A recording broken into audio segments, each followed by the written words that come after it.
Dr. Nicolosi graduated from the New School for Social Research. He received his MA there, and then received his PhD in clinical psychology from the California School of Professional Psychology, Los Angeles.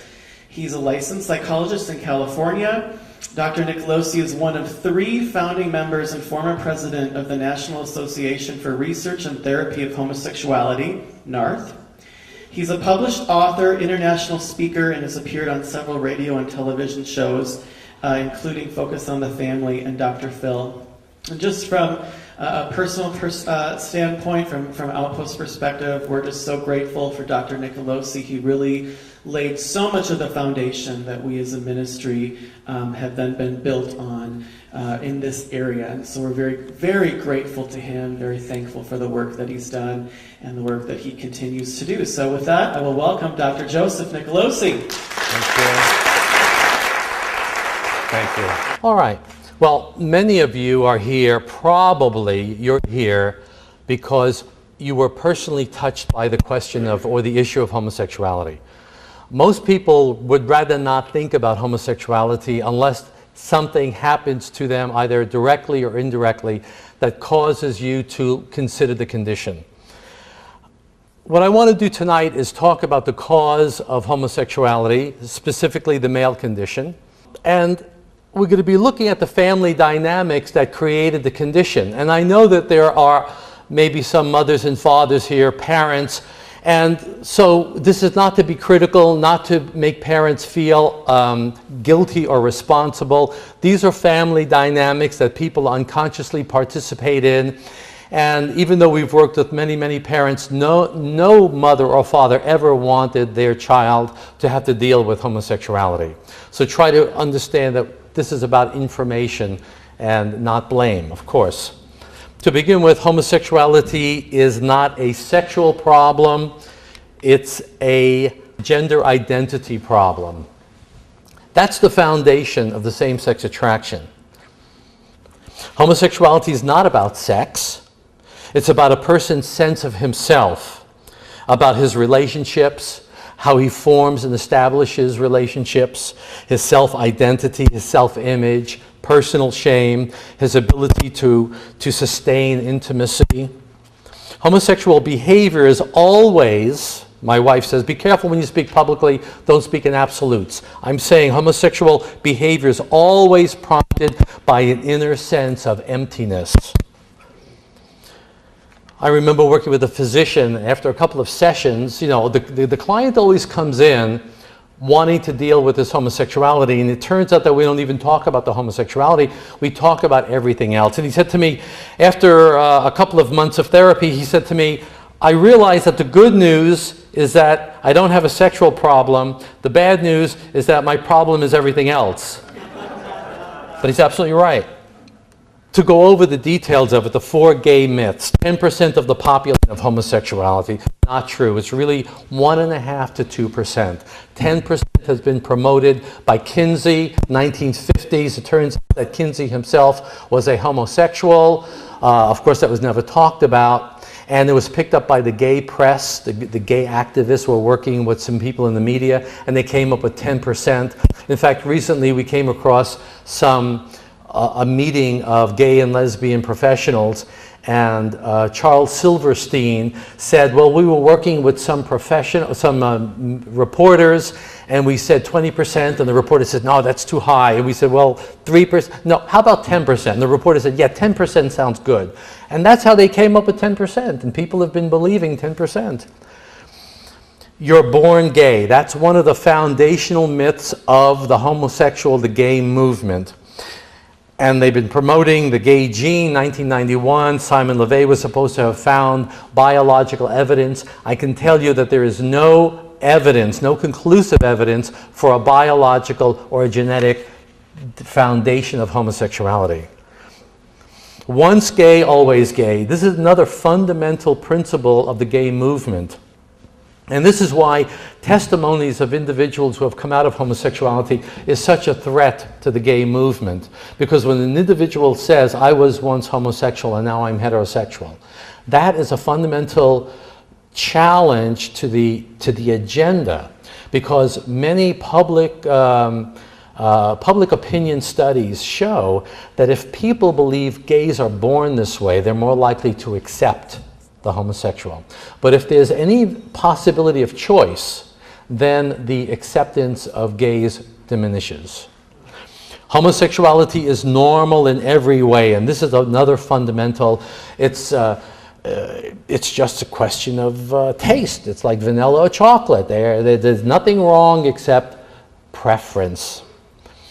In the media, in the movies, we see the gay character, the young gay character, especially on television. He's normal, well-adjusted, non-neurotic, wholesome, good-looking, at peace with himself.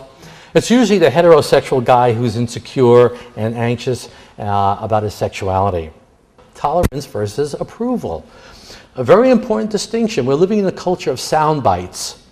And people are getting confused. We have to make the distinction between tolerance versus approval. We have to be tolerant of people living their life and seeking their happiness the way they want. But it doesn't mean that we have to give approval. And that's where Christians get confused. You know, if I don't approve, then I'm intolerant. No.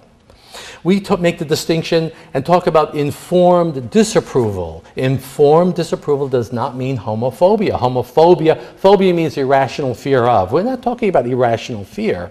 We're just saying that we are disapproving of homosexual behavior as normal and natural and equivalent to heterosexuality based upon our education, based upon our studies, based upon coming to conferences like this today, based upon your faith tradition. Your faith tradition is a valid source of information, of education. So many Christians are made to believe that if you disapprove of homosexuality, science is against you.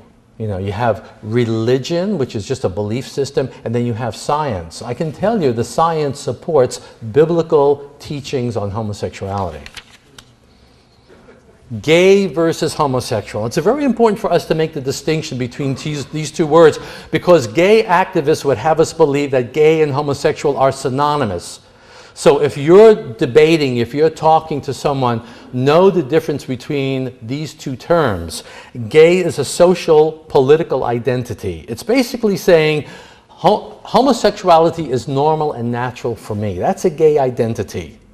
That's different from homosexual. Homosexual is simply a description of sexual preference. It's a psychological condition. The people that come to our clinic are dealing with homosexuality, are homosexual, but they're not gay identified. They reject the gay self-label. Now that I've made that distinction, I want to confuse you a little more by saying there is no such thing as a homosexual. There's no such thing as a homosexual. We are all heterosexual. But some of us heterosexuals have a homosexual problem. It's amazing how the gay activists have taken a word that once described a condition to encompass the total personality. He is a homosexual. It's like saying he is an alcoholic. Are we saying that intoxication is a normal state of mind for this person? He has a condition. I remember a father calling me up a little while ago. He said, our 15-year-old son just announced that he's a homosexual, and we want to trust someone like you, a psychologist, to tell us, is he homosexual or not? I said, he's not. He said, you haven't even seen him yet. I don't have to see him. If he is a male, does he have a penis? He's heterosexual. To be very simplistic, but true. So homosexuality is not intrinsic to our true nature. It violates the natural law, and which is, by the way, the natural law compatible with our Christian faith.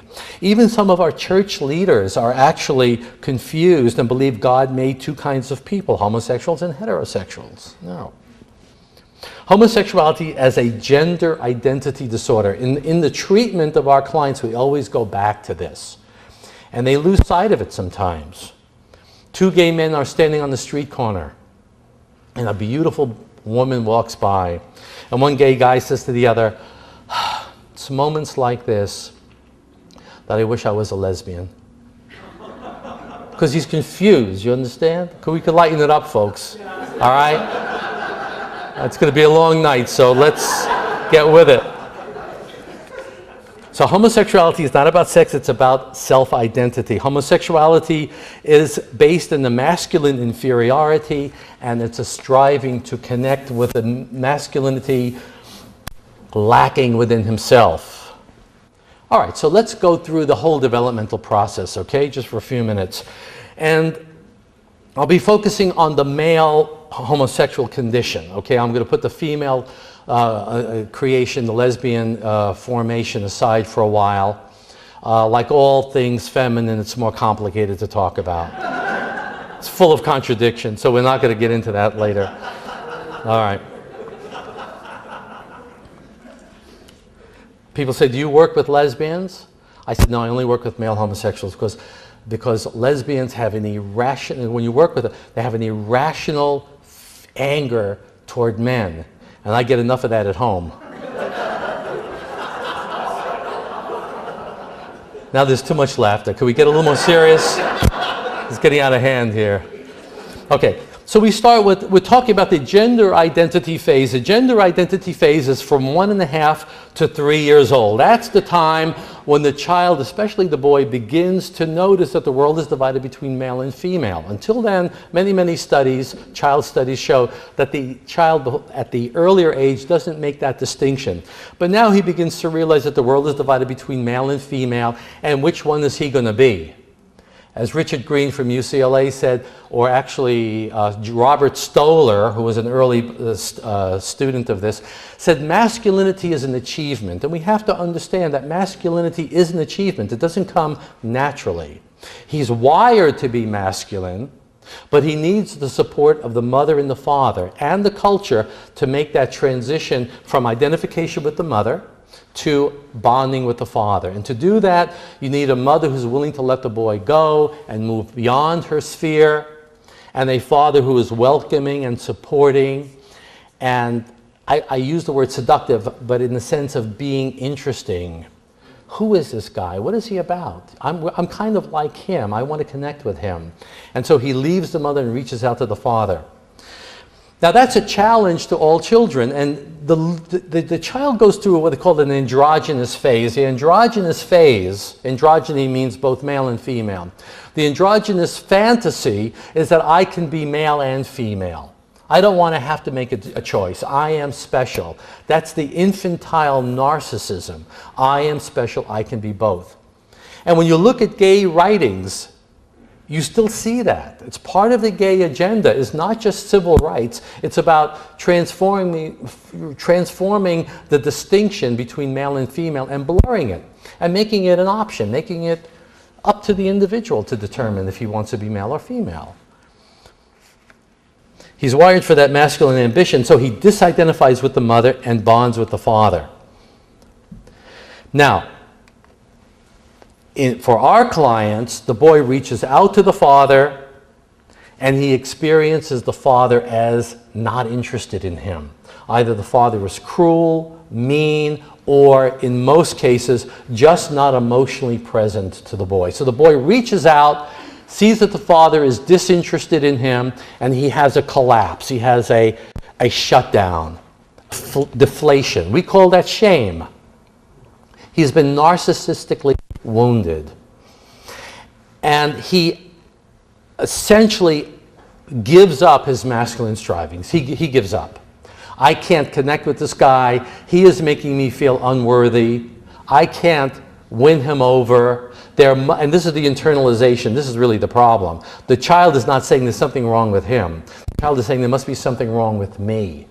And that's the key of a homosexual problem. The therapy is all about there's really nothing wrong with you. You are masculine. Let's get you to feel and actualize your masculinity so that you don't need to eroticize other men. You got it. Yeah, so that's the foundation of it. So the guy with the homosexual problem is living in an anticipatory shame posture. And he's ill at ease, especially around other men. He's self-conscious. He's wondering, am I acceptable? He's aware of his behavior, his posture. There's a preoccupation. Am I good enough? Am I accepted by other men? The whole therapy is about that. Father salience. This is very important to understand. In order for the boy to disidentify with the mother and bond with the father has to be perceived as salient. What does salient means? It means two things: strong and benevolent. The father has to be seen good, and he has to be strong. If the father is seen as strong but malevolent, scary, he doesn't make the bonding. If the father is perceived as good but weak, that's not good either. Okay, I remember a client of mine saying, he says, I said, what was your relationship with your father? He says, oh, I had a wonderful father. I loved my father. And you usually don't hear that too much with our clients. There's usually an emotional disappointment. There's a hurt, a grievance with the father. And this guy said, well, it was a wonder. My father was a saint. He was one. And I'm really curious about this because I've never really quite... So I said, tell me more. He said, well, my father would make us laugh. He would entertain us. And he would, in fact, he would make us kids giggle at the table, so much so that my mother would get angry and send him to the corner. And he had to sit in the corner for the rest of the meal. So already you get a picture. He was good, but he was weak. So that's important. The boy needs both to be worthy of imitation, of modeling. He has to have the father strong and good. And he has to see his therapist as strong and good. And the healing of homosexuality, for the therapist to connect your client with men who are salient, who accept him for who he is. All this talk about the homophobic church. Let me tell you, there are so many good men in the church, heterosexual, who are willing to develop a mentorship with a guy struggling with same-sex attraction. And they're available. So when we look at the whole situation, we're talking about what we call the classic triadic relationship. The classic triadic relationship is mother, father, and son. The relationship with the son and the mother is, between mother and son, is over emotionally involved. She's a strong personality. She's dominant. Father is quiet, withdrawn, non-expressive, emotionally unavailable. And the son is temperamentally shy, timid, introverted, artistic, imaginative. Now, it doesn't mean that those temperamental predispositions determine homosexuality. You still need the family dynamic to make that transition from temperament to sexual orientation. When you look more closely at the classic triadic relationship, and many, many studies have shown this. Besides the clinical evidence, many objective measures have shown this classic. I mean, the APA has no idea why people are homosexual. We see this every day.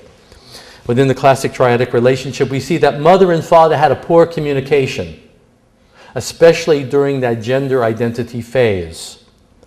Between the mother and son, there was a special relationship. We had a special understanding. My mother and I understood each other so well. We were soulmates. However, built into that is a great deal of frustration. I remember a client telling me, and that seems to capture, he said, my mother was my best friend, but when we would get into an argument, she was always right and I was always wrong. That seems to capture the ambivalent relationship. With the father, it's guarded, ill at ease, sometimes antagonistic. If there is an older brother, it's a feared, hostile relationship. I have never seen a client dealing with homosexuality who had a loving, supportive, salient older brother. Freud said, Sigmund Freud, who did the early studies, said if a homosexual has an older brother, it's a feared, hostile relationship. I've never seen an exception to that. Let's consider the mother's role. Even though we put the emphasis on the father, let's consider the mother's role. What is her relationship as wife to husband? How does she portray the father to this little boy? Does she show this little boy that daddy is to be respected and looked up to? He's the head of the house. He's a masculine figure. How does she represent masculinity to the son? Does she make the boy feel good about his masculinity? Many of our clients tell us that the mother did not seem to appreciate the growing masculinity within him. In fact, sometimes undermined the growing masculinity. The physical nature of the father-son relationship, which becomes sexual. The boy, father-son, they want that emotional closeness. So much of homosexual desire is really just a desire, not for sex, but for that physical closeness, that physicality. That's how the father-son bond. In fact, we encourage our clients with their young sons, the GID, the gender identity disturbed boys, wrestle with your son, play with him physically, engage him, let him win, let him beat you up, let him feel strong and powerful in relationship to you. We've all seen this little ritual that we don't even take seriously. You get the young father tossing the son up in the air and catching him, tossing him up and catching him, and the boy is petrified, and the mother's watching this ritual and she's getting a heart attack. She thinks she's going to drop the kid, But they catch him and throw him up and catch him. Throw him up and catch. Oh, what's going on there? There's a bonding that's happening there. Besides that, there's an important lesson that fathers teach sons, namely, danger can be fun. Very important. But more importantly, daddy will catch you. Scary? Daddy caught you. Scary? Daddy caught you. Even if he cracks his head, at least he'll be straight. A small price to pay, I say. He'll have no memory for show tunes, but that's all right. He'll never see colors vividly, Everything is kind of gray, but that's all right. I made that joke, by the way, at a conference, and there was a reporter from the LA Times. An hour and a half conversation, that's what she quoted. Nicolosi said, if they fall on their head, it's a small price to pay. LA Times. So we advise fathers, if you don't hug your sons, some other man will. Father is mystery. This is something we've seen over and over again. I never understood my father. I never knew what he was feeling. I never knew what he was thinking. It was a mystery. See, masculinity is a mystery. For the heterosexual, women are a mystery. And if you're married, it's a big mystery, right? But for the guy with the homosexual problem, men are mysteries. What's going on there? What's it like to be him? What would it be like to be him? Right? Didn't know much about my father. My mother, I could read her mind. I knew exactly how to manipulate her. I knew exactly what was going on. We move on to the latency period. The latency period now is from 5 to 12 years old, okay? And at this point, the peers become very, very important. Now mother and father are secondary to the other boys, and we have time and time again stories of painful, poor peer relationships. Feeling rejected, feeling left out, feeling not a part, not good enough in sports, not being bold enough, not being sporty enough. A lot of traumatic memories that have to be worked through in the therapy. We talk about the kitchen window boy. The kitchen window boy is the boy who's at home. He's looking out the window. He's in the kitchen with his mother and his grandmother and his aunt and his oldest. He looks out the window and he sees these boys playing, roughhousing, and there's a physicality and he wishes he could be part of that. But he's afraid. He's timid. So he wants to engage in that, but he's afraid. And so much of homosexual fantasy is about that. I just saw a man a day before I got on the plane to come here yesterday, and we were talking about the male pornography, and he said I particularly like the porn that happens outdoors. I go, why outdoor? He says, because there's something exciting and adventurous and dangerous about having sex in public. Because it represents what he is not, which is timid and shy.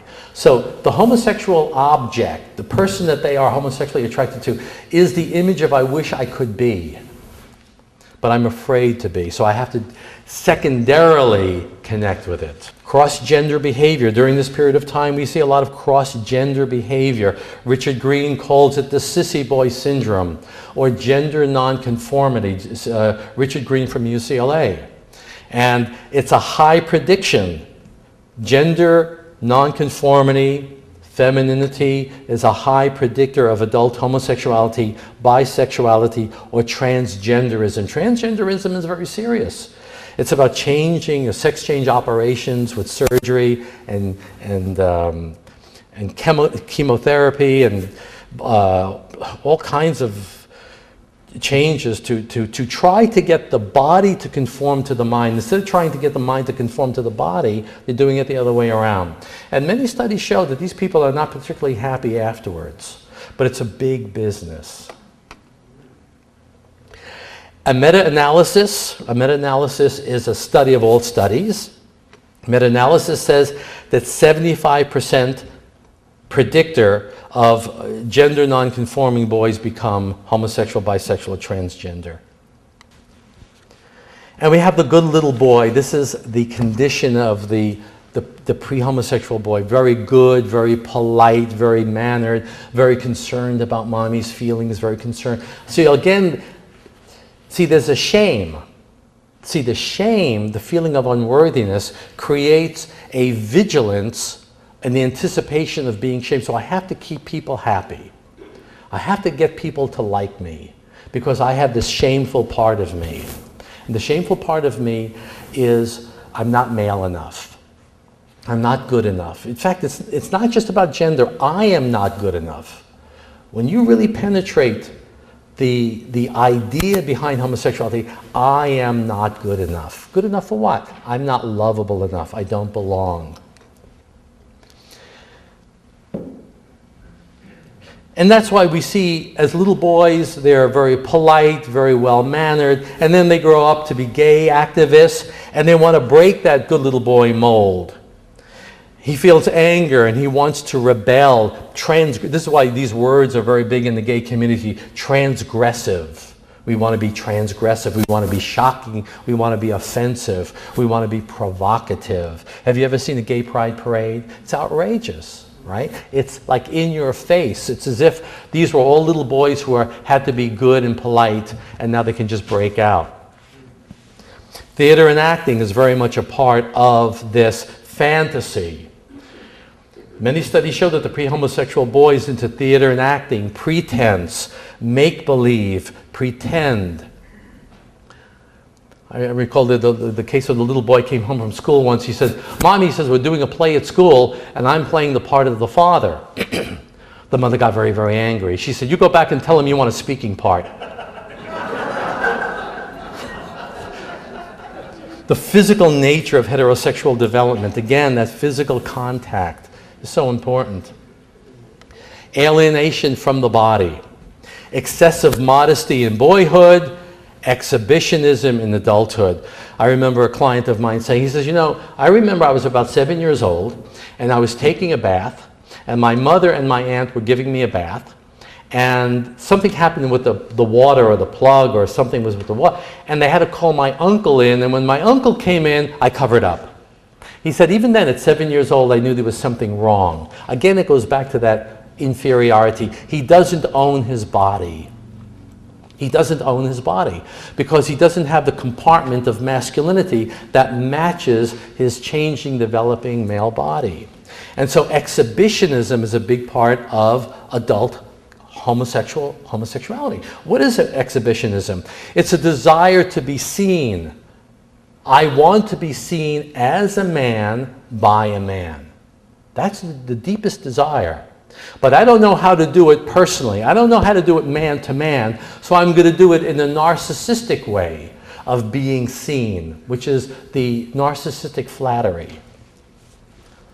A number of our clients will tell me, I'll go to a gay bar, sit there for 3 or 4 hours, have a drink, no sexual interest, but just getting guys to buy me drinks and flattering me and paying attention to me. Sexual abuse, man-boy sexual contact and homosexual outcome. This is something gay activists deny, but it's true. 1/3 of our clients at our clinic were sexually abused by older boys or men. And that's random. That's not just a small sample of homosexuals who are unhappy. Many, many studies show that the personal histories of gay men often report same-sex abuse. And gay activists are more likely to lobby for lower sexual age of consent. Okay? Let me give you a quick story. Shows you the craziness of the American Psychological Association, American Psychiatric Association. My wife and I have been doing this research work, and we're just taking a break. And we're sitting in the backyard, and we're just relaxing. And she gets this monthly periodical. And the monthly periodical just gives a quick report of all the psychological studies published in the psychological journals that month. And she's looking it over, and she goes, oh, look at this. She said, this is interesting. A study put out by the American Psychological Association says that children who are sexually molested by adults may not necessarily be harmed, and in fact may benefit. Let me look at that. There must be a mistake here. No, sure enough, that's it. So I ordered the original article. I read it over. It's junk science. Junk science. I could see it at a glance. Okay. So what do you do in a situation like this? You make 10 copies and you send it out to your colleagues and you say, guys, take a look at this. What do you think? Isn't this terrible? And you get the typical response of the typical psychologist. Well, who knows? I don't know what they mean. Well, what do you mean by a benefit? Are you crazy? This is bad. So I sent that, I don't know if you remember, Dr. Laura Schlesinger. You remember Dr. Laura Schlesinger? Okay, right?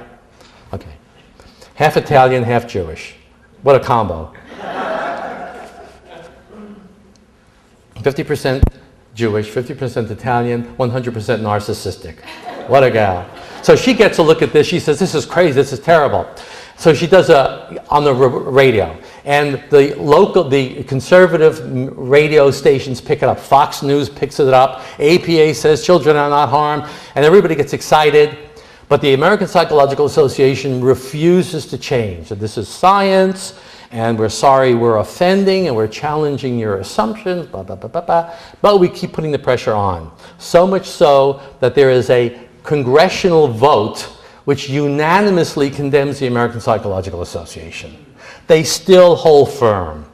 They try to hire a public relations organization to do damage control. The first public relations company didn't even want to touch it. They found another one, tried its best. Now the American Psychiatric Association joins us against the American Psychological Association. Never happened in the history of these two organizations. We put pressure, pressure, pressure. Suddenly they changed. They changed. They said, yeah, you're right. Yeah, it wasn't good. So this is where we are as a science. All right. Now, if we did not bring attention to this, if we did not protest it, that would have been part of the literature, and it would have been referenced, it would have been footnoted, and it would have been just like 10%, 10%, 10%. Just like people can't change. People can't change.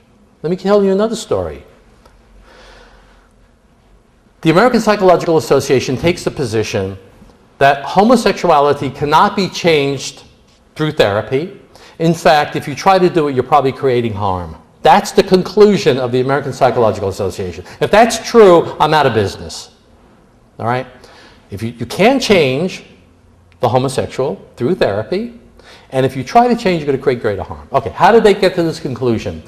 They got the conclusion from a task force. It was called the APA Task Force on Therapeutic Change. 8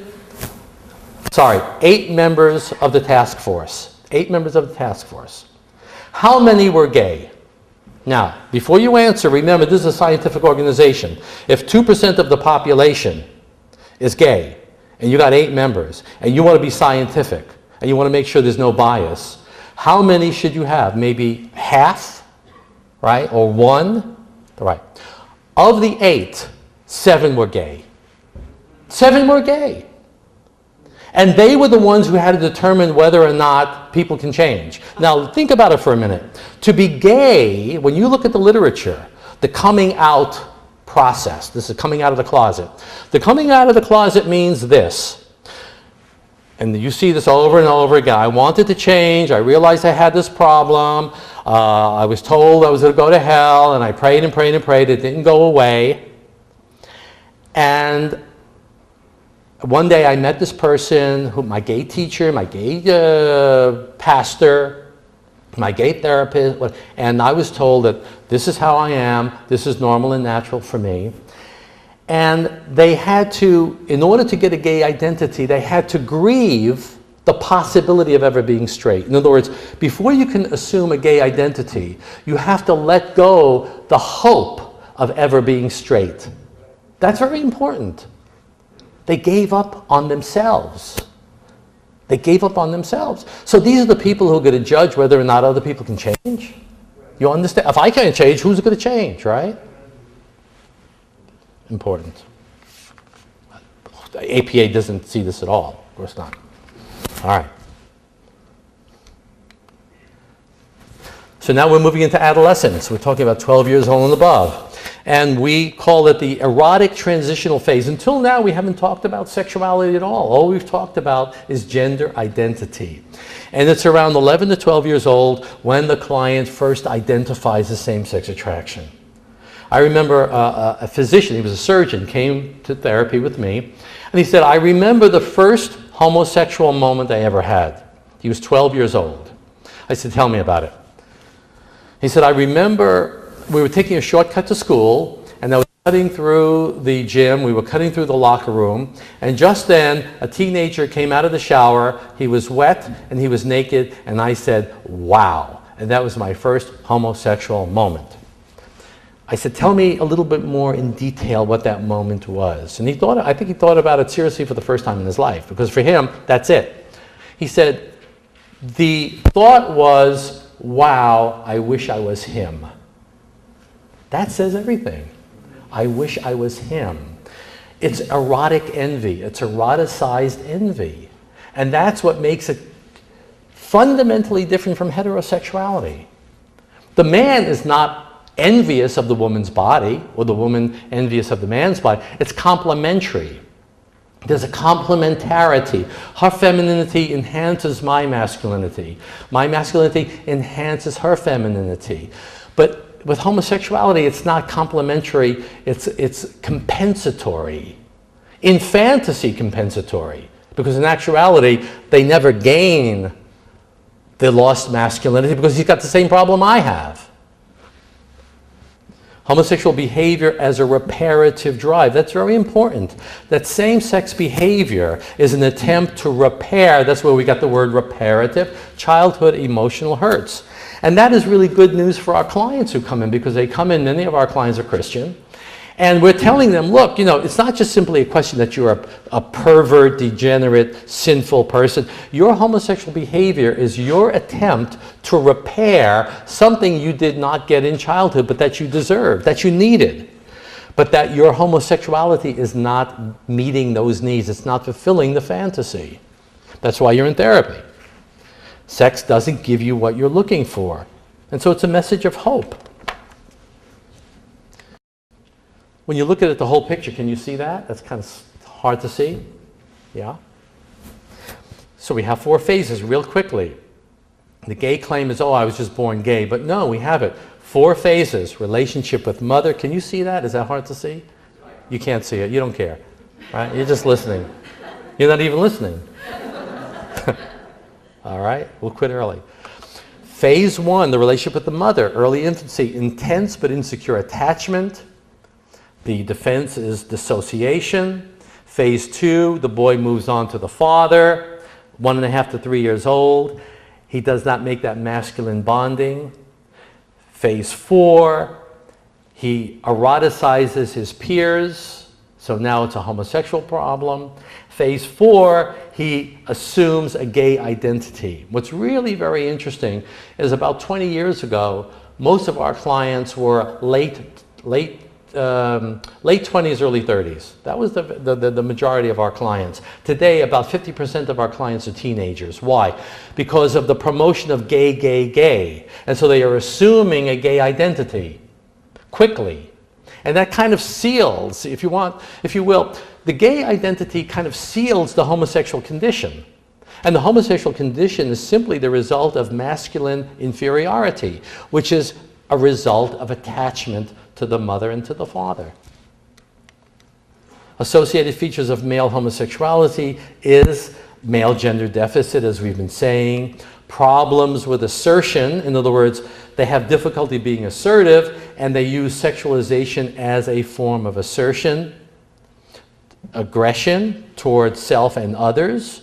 A lot of homosexual enactment is either the passive recipient in fantasy. Homosexual behavior is either the fantasy of being the passive recipient of man's aggression toward me, because this is what I think I deserve, my shamed self. I deserve to be abused and dominated by a male. Or I am the abuser to the weak male. So there's always a power struggle in all perversions. This is the early psychoanalytic literature. All the perversions, including homosexuality, is characterized by power. It's a search for power. Detachment from other men, anticipation of rejection. Now, North did a study, our organization did a study. And again, the APA is saying, number one, people can't change. Number two, if people try to change, it's going to do more harm. And three, homosexuality is normal and natural. There's no greater pathology associated with it. Okay, we did a study and we saw a great deal of pathology associated with the homosexual condition. What do we mean by pathology? Pathology defined as self-defeating, self-destructive, maladaptive behavior. Like what? Greater depression. Many, many studies show this. APA says no problem. Greater depression, greater anxiety, greater suicide attempts, alcohol abuse, drug abuse, various substance abuses, interpersonal difficulties, group sex, and what we will call in polite company exotic sexual practices. Gays smoke more. Gay men masturbate more than heterosexual men. Now you would think with all the sex they were having that we'd give it a rest, right? I got one laugh. Okay, it's okay, I could take it. Just one laugh, it's all right. But it's true. This is not to blame the gay community, but what we are saying is young people are not being informed. Oh, gay is fine. But we have a responsibility for a 15-year-old or a 17-year-old and say, look, if you go down this path, these are the problems you are likely statistically to encounter. You're likely to encounter more difficulties. Living a homosexual lifestyle is hard. As one father said to me, I want my son to change. Living a straight life is hard enough. And he's absolutely right.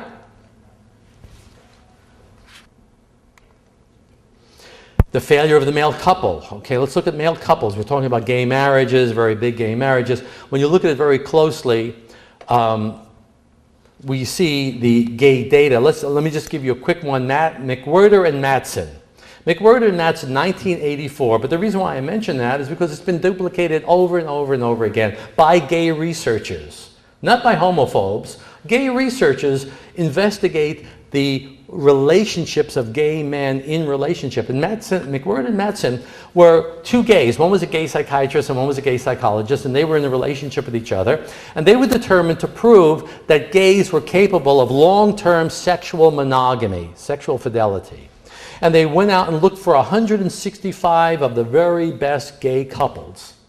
So I ask you, of 165, how many were able to maintain sexual fidelity for more than 5 years? Some of them were in relationship for 10 years, 15 years, whatever. How many of 165 couples were able to maintain sexual fidelity? Any guess? Zero. Zero. They were surprised. So they had to change their assumption. They thought they were going to find it, so they changed everything around. And they said, as only psychologists can, we're going to change everything around. And said, they are advising gays, if you expect fidelity, your relationship will not last. The only way it's going to last is if you accept ongoing, regular, out of relationship sexual contact. And that's how it is. So there's a presentation that gay couples can get married because it's equal. It's not equal. Lesbians are less faithful to each other than heterosexual women. Homosexuality is the search for maleness. I remember a client saying to me, my body gets in the way of my happiness. My body gets in the way of my happiness. I said, what do you mean? I don't get it. He says, because I want a real man. But a real man doesn't want me. A real man wants a woman. So I have to be with a guy who's got the same problem I do. You're right. So it's two people coming together looking for the same thing. One man, there was a gay TV channel or something for a while there. And one gay character said, I was so attracted to him that I either had to be him or have him. You see the envy. You see how sex is used to incorporate something deficit. Promiscuity, again, many studies show promiscuity, anonymous sexual contacts, part of the culture, short-term relationships, the natural incompatibility. Andrew Sullivan is a self-labeled Catholic gay. No such thing. You can't be Christian, you can't be gay. You could be Christian and homosexual if you're dealing with it, but you can't be gay and Christian. Contradiction, okay? Andrew Sullivan said, at the end of his life, the gay man has two kinds of male relationships, those that he is friends with and those that he has sex with. Again, the familiarity takes away the mystique. So there's always the search for the new guy, always the mystery. When you look at gay literature, gay novels, it's always the search for the new guy. Okay, so basically, the action steps is to again identify at-risk children, adolescents, and even young adults, to be concerned, especially with the young male who is lonely, disconnected, not feeling comfortable with his peers, especially the boy who is lacking a close relationship with his father. A lot of Christians are suspicious of psychology, but really psychology supports the natural law, supports biblical teachings. And good psychology can offer our clients the opportunity for them to fulfill what they want in their own life, client self-determination. I remember a teenage boy coming in the very first session. He sat down and said, I just want my God-intended life back. That's all we do, and that's only what we do. Thank you.